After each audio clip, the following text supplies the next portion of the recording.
Well, it seems like video games are following a trend these days. Both Donkey Kong and Mario on Nintendo's side have had recent releases that show off their classic gameplay. Sonic 4 tried to do the same thing with Sonic. And, well, Need for Speed Hot Pursuit takes us back to the glory days of Hot Pursuits 1 and 2. Although not showcased as a sequel or a remake, this game does have some pretty cool features. The NFS News and the NFS Store are pretty much self-explanatory items.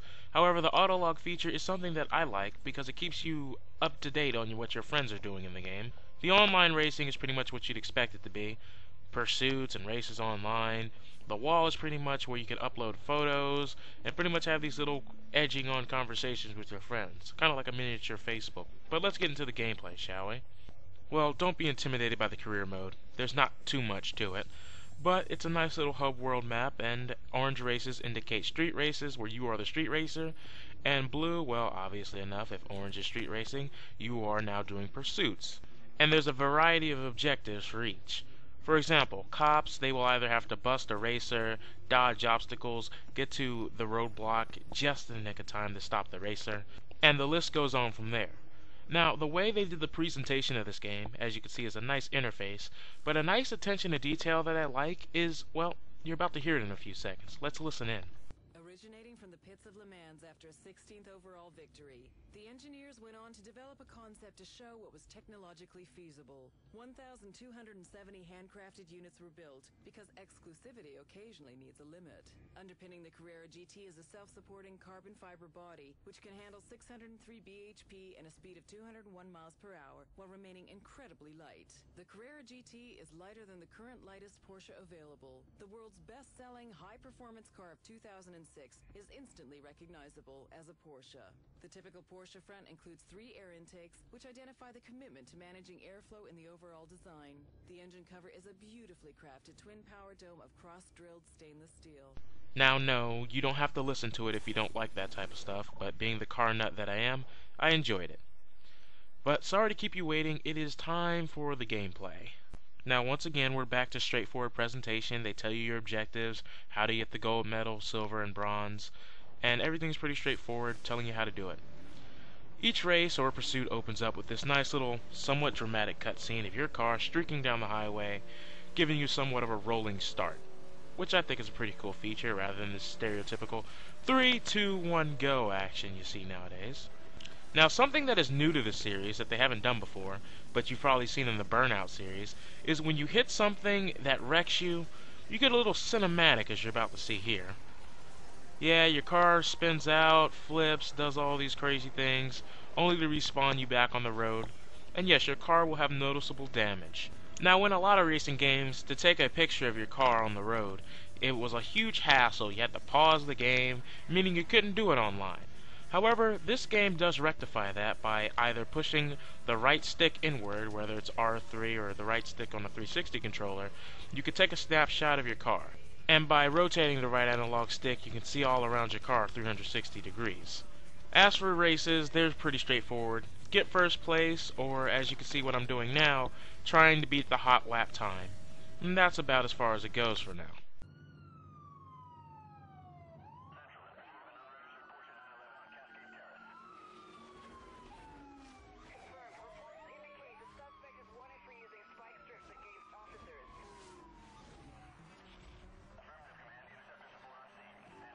Well, I do like the pursuit mode because you can take out a group of racers, a single racer, or you can get to the roadblock and hope to stop a racer coming from the other side.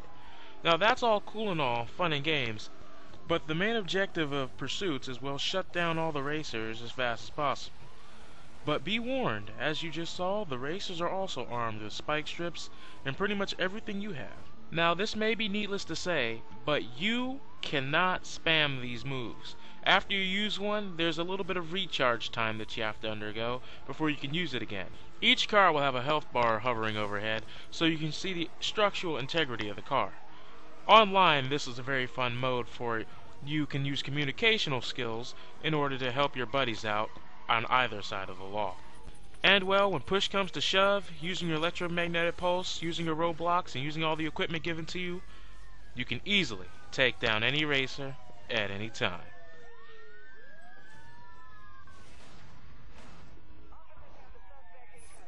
And that is awkward, and they just flipped me over. That's never happened before. But this game will pretty much award you for just about anything. If you complete a race, 9 times out of 10, you're going to get a reward. And I got 2, so let's see what they are. I got an equipment upgrade. Level 2 roadblock. SCPD pursuit bulletin. Rolling out across the department.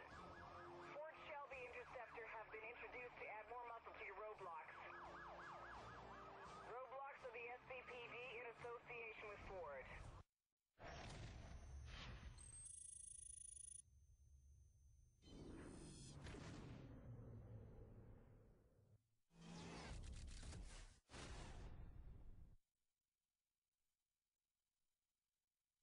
Now that we've talked about all the things that are good, let's talk about 2 of the big killers for this game.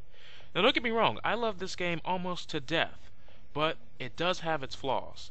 For one, well, let's take a look back at the customization. Now as we've come to know Need for Speed, you could always customize your cars fairly well.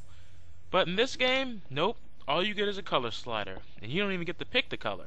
You can only get from the 5 to 7 presets that they give you for each car. Sadly, most of the time, these colors are just shades of one another. So it's really not customization at all. There's no bumpers, no lights, no fancy neon, no body kits, no bumpers, no rims, nothing like that. And sadly, I found that to be kinda depressing. Now, as for the menu, there is something that's missing. Can you tell me what it is? Yep, that's right, folks. This game is one player. There is no local multiplayer. If you don't have online, you can't play with your friends. Nope, you can't have 2 controllers hooked into the same console and expect to play each other. This game just doesn't offer that. I don't know if that was some type of oversight or just something they didn't expect to add in. I mean, sure, split screen isn't really all it's cracked up to be in a racing game, but I just think it's something that probably could have been implemented into the game. Now, you're probably wondering, well, if this video is on the internet, and people watching this review must be on the internet, so why would that be a big problem if you can only play on the internet? Well, here's the thing. The people who have Xbox Live, well, they have to pay to play, and well, no offense to Microsoft and their service, everybody out there just doesn't have the money for it. So I do find it as a rather big issue to bring to the table. And in a nutshell, that is Need for Speed Hot Pursuit 2010. Thanks for joining me. Hope you had a good Thanksgiving weekend. And have a good day, and an even better tomorrow.